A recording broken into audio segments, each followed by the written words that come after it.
I would say that the fund has been in my will for quite a number of years now.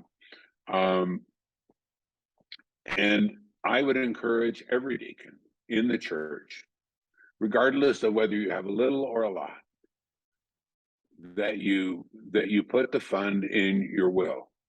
Every one of us should have a will. If we don't have a will, what happens is the state decides who gets what of your money or your assets or your home or whatever.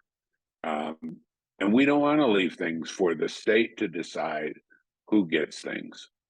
The best way to do things is to ensure that you have a will. I'm 72 now, and you know, one of the things about all of us is that we have this sort of sense that we're immortal, but we're not. It's not been that long ago that a 72-year-old that was well known was on the news who had just died.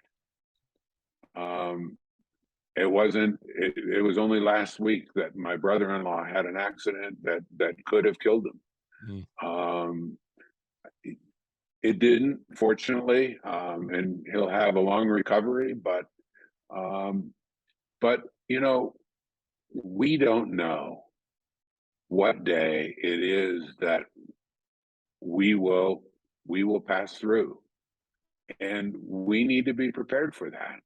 And one way to do that is to have a will, not only to give to the fund for the diaconate, but to protect your loved ones, your children, your spouse, all those others in your lives.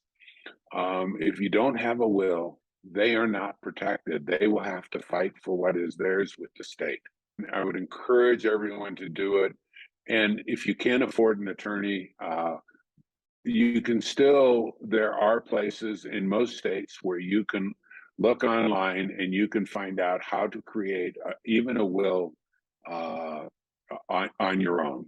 Now, for anyone who has a significant amount of assets or so, I would recommend that you use an attorney and a tax advisor. But everyone should have a will.